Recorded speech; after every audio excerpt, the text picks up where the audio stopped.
The role of business in society.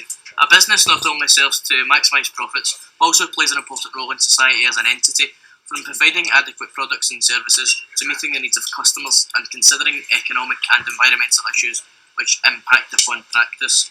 The business itself must ensure that they have a clear structure so that employees can delegate their tasks efficiently, with employers encouraging their staff to be empowered, which will consequently motivate them and improve the business's overall reputation and success. The reality of the role business plays in society is a topic which proves much debate and controversy. However, it is more simplistic than originally thought.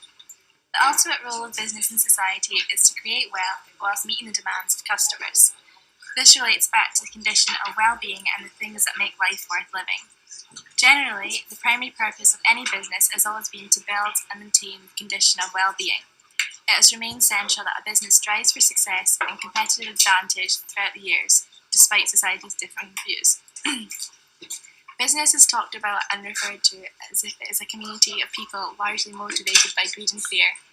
This has led to the conclusion that well-being has associations with profit, financial return, and a monetary reward. However, the controversy does come into play here with regards to those whose well-being matters, the form in which wealth takes, and how it should be shared and distributed. One of the main purposes of business in society is the role it plays in meeting the world's increasing needs and desire for goods and services. This ranges from something intrinsic value to something which possesses materialistic value. A business also has a central role in providing financial prosperity. These financial benefits are extremely diverse, ranging from taxation paid in numerous forms, which goes to support an array of public services, and dividends and interest which fund pensions and support savings. However, the reality of the harsh and bitter truth is that the critically important element of the condition of well-being created by business is often ignored or taken for granted. For most adults, their place of employment is where they spend much of their waking hours.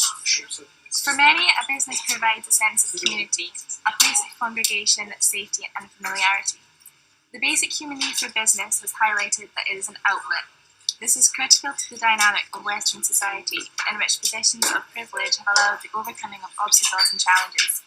At this present moment in time, trust in business is at an all-time low. This is because a predominant mindset has pervaded much of society, where wealth and self-esteem are defined by financial gain. The central key to this is a flawed business measurement model. Financial importance is crucial, but there is a need to gain a greater awareness about the consequences of how it is achieved. The model needs revisited because over time a business's view of well-being has been massively rethought. Companies must grasp an understanding of their license to operate and the definition of wealth creation, whilst providing an overall picture of their business purpose. Business is all about sustaining the well-being of those who interact with it. In most cases, it is a force of good, and in the long run, its success will be central to society's achievements. Throughout our first semester in MDP, we looked at a whole array of business-related topics in relation to contemporary issues. We were introduced to the idea of ethics in business, corporate and social responsibility, the issues surrounding globalisation, the importance and roles of stakeholders within an organisation, modern-day crisis management, negotiation tactics, and disruptive technologies which have emerged in the 21st century. Corporate social responsibility. In the session where we examined corporate social responsibility, we were introduced to the Carroll model. The model ultimately demonstrates how companies should fulfill their responsibilities to society as they engage in their profit-maximising objectives. The lowest level of diagram recognises that businesses have an economic responsibility. They must be profitable in order to survive. Sitting above that lies the duty for a business to obey the laws as they carry out their practice. The level above highlights that businesses must act ethically. They are to do what is considered right and should avoid harm. The top part of the pyramid is philanthropic responsibility. It highlights how companies should help the underprivileged and communities that support them in order to be a generally good corporate citizen. Yet what emerged as we study the topic of corporate social responsibility is that today's companies are, to an extent, expected to engage in this supposed good business practice. Although it is recognised that responsible companies outperform the irresponsible 21st century is about looking further than the bottom line. Companies of the future will require core values and a strong purpose. Business ethics.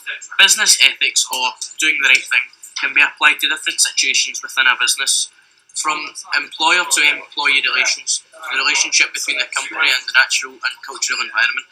It concerns questioning whether the attitudes and actions which exist as a company operates are ethical or not. During the last 4 decades, aided by the media, the significance of a business acting morally has increased as growing numbers of customers have a desire to interact only with companies who are seen to be performing ethically. The two characteristics of business ethics is that it sets out rules and so establishes guidelines as to how businesses and individuals should act. There are 4 main concepts to business ethics highlighted in the following. Relativism. There is no universal standard by which morality can be judged. The outcome differs depending on the situation itself. Egoism. An action is ethical if it promotes an individual's self-interest. Utilitarianism. Morality is based on consequences. An action is ethical if it promotes the greatest good for the greatest number. And denothalism. Based on means rather than the ends. Factors other than good customers determine the rightness of actions. Stakeholders. In one of our sessions, we looked at who stakeholders are and the influences each hold over a given company. As Mason and Mytroff stated in 1981, stakeholders are all those claimants inside it and outside the firm who have a vested interest in the problem and its solution. They include owners, stockholders and investors, banks and creditors, partners and suppliers, customers, employees, competitors, the government, media and several others. There are 2 primary perspectives surrounding the issue of stakeholders. These are: 1. The objective of business is to make profits for its shareholders. This is a shareholder perspective. And 2. Companies are networks of parties working towards a shared goal to create mutually beneficial results. This is known as the stakeholder perspective. Globalisation.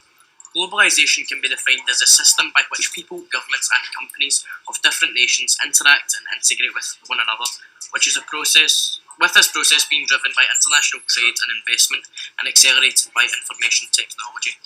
Though not a modern concept, its rapid contemporary development has had serious effects on the environment, on culture, on political systems, on economic development and prosperity, and on human physical well-being in societies around the world.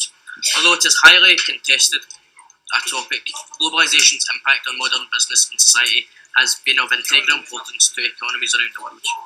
Therefore, in conclusion, the topics we covered in semester 1 were beneficial as they proved to be transferable across our different subjects and also provided us with an understanding of the role of business in society.